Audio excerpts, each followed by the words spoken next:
Bueno, hoy nos lanzamos de lleno a un viaje absolutamente fascinante por el Aragón prehistórico. En esta exploración vamos a descubrir cómo las sociedades antiguas le dieron una vuelta de tuerca radical a su relación con la muerte y el más allá a lo largo de miles de años.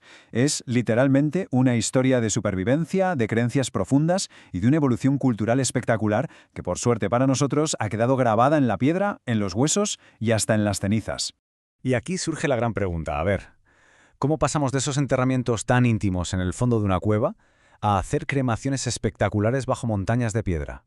Este cambio tan drástico no solo nos habla de nuevas creencias religiosas, sino que refleja una evolución total en la propia psicología humana y en cómo se estructuraba la sociedad. Es un cambio de mentalidad brutal. Para desentrañar todo esto, vamos a estructurar el recorrido en 4 grandes bloques. Primero, el retorno a la Tierra. Segundo, el megalitismo y la memoria colectiva. Luego pasaremos a la Revolución del Fuego y terminaremos con las ofrendas y las estelas heroicas. Fijaos bien en esta línea temporal porque estamos manejando una escala inmensa. Vamos a mapear miles de años de historia. Arrancamos con los primeros pastores del Neolítico, pasamos por toda esa convulsión demográfica del Calcolítico y la Edad del Bronce, hasta darnos de bruces con las transformaciones radicales de la Edad del Hierro. Así que poneos cómodos que empezamos. Arrancamos con nuestra primera parada, el retorno a la Tierra y las inhumaciones neolíticas. Es realmente sobrecogedor pensar cómo estas primeras comunidades de pastores en los Pirineos utilizaban las cuevas más profundas. Sitios tan imponentes como la cueva de Chávez no eran ni mucho menos simples refugios para huir del frío que va. Se consagraban como espacios inmensamente sagrados, casi como el vientre de la madre naturaleza, para albergar a sus difuntos en su último viaje de una forma muy íntima. Y fijaos qué contraste tan interesante tenemos aquí. Por un lado, la cruda realidad arqueológica, un esqueleto colocado con muchísimo cuidado en una postura fetal, muy encogido.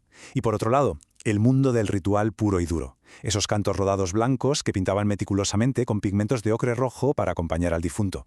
El punto clave aquí es que esto no era simplemente deshacerse de un cuerpo inerte. Para nada. Al colocar a la persona en esa posición fetal y cubrir sus huesos con ocre rojo, estaban haciendo algo muy poderoso. Invocaban el color de la sangre y la regeneración de la vida.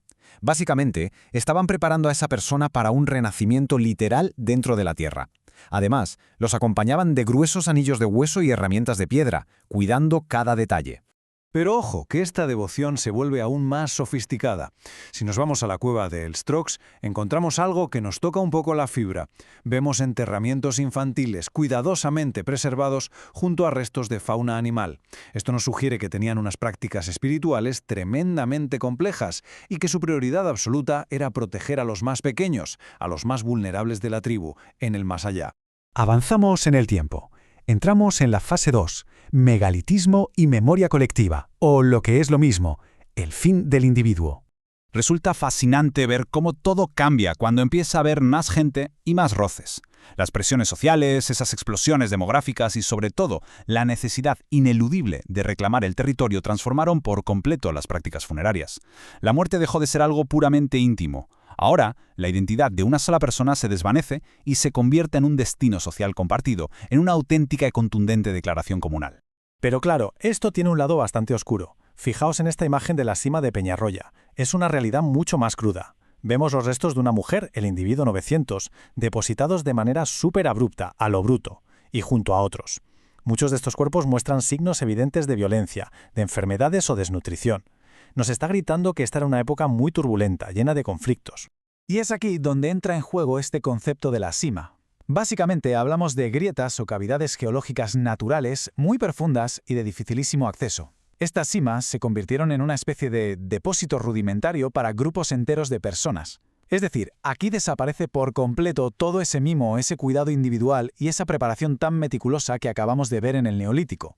Aunque, al mismo tiempo, estas comunidades empezaron a construir algo espectacular. Los dólmenes, monumentos gigantescos de piedra en sitios como el Valle de Hecho o Tella, a altitudes enormes.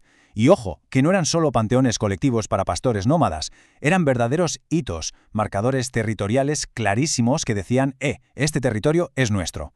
Es alucinante pensar en el esfuerzo titánico, a base de fuerza bruta y puro ingenio, que necesitaban para arrastrar esas rocas de toneladas hasta las cimas. Y así llegamos a la fase 3, la Revolución del Fuego y los campos de urnas. Bueno, aquí presenciamos un contraste absolutamente radical. Pensarlo bien, la antiquísima tradición de devolver el cuerpo intacto a la tierra, que había durado literalmente milenios, de repente, ¡puf!, es reemplazada de golpe por la práctica revolucionaria de la incineración. O sea, pasamos de enterrar a la gente en cuevas o dólmenes a purificar los cuerpos con fuego y meter las cenizas en urnas individuales. Es un cambio de paradigma total.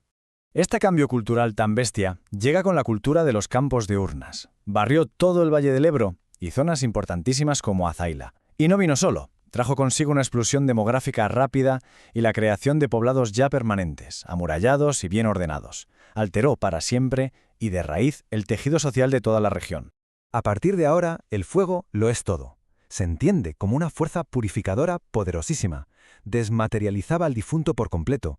Y luego, esas cenizas se recogían con muchísimo cuidado, se depositaban en vasijas de cerámica hechas a propósito y se enterraban bajo pequeños túmulos de piedra. Y a menudo iban acompañadas de temibles armas, de ajuares de guerrero en bronce y hierro.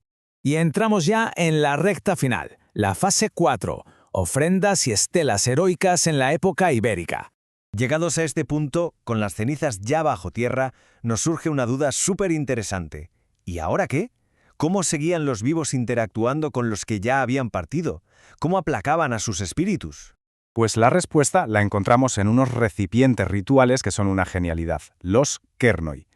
Imaginaos unas vasijas de cerámica o bronce que funcionaban literalmente como mesas de libación portátiles. Las colocaban directamente sobre el suelo de las tumbas y a través de sus cavidades derramaban líquidos y frutos hacia el interior de la tierra, alimentando a esas divinidades del inframundo. Era como compartir un banquete fúnebre directamente con los espíritus. Con la Edad del Hierro, la sociedad se vuelve mucho más estratificada, y esta devoción da un giro hacia la exaltación pura de las élites. La guerra cobra un protagonismo vital, y los guerreros alcanzan un estatus casi mítico tras su muerte. A estos personajes se les inmortalizaba en estelas de piedra impresionantes, talladas con escudos, lanzas y caballos, asegurándose de que su legado jamás de los jamases fuera olvidado. Y para entender el nivel de devoción bélica, fijaos en esta cita asombrosa atribuida a Aristóteles. Dice que entre los iberos, que eran un pueblo súper belicoso, se clavaban en torno a la tumba de un hombre tantos obeliscos como enemigos había aniquilado. Es una locura. Captura a la perfección la inmensa importancia cultural de la destreza militar y el respeto monumental que rendían a sus caídos en combate. Resulta sobrecogedor asimilar toda esta evolución junta, ¿verdad? Pasar de esos entierros silenciosos, acurrucados en posición fetal y pintados de rojo en el vientre de las cuevas del Pirineo, hasta llegar a las piras ardientes y las lanzas en alto de la Edad del Hierro. Hemos visto exactamente cómo estas sociedades le daban sentido a la muerte para encontrar memoria y consuelo. Al final, la forma en que honramos a los muertos es el espejo más nítido de cómo entendemos la vida. Así que esto nos deja con una última reflexión.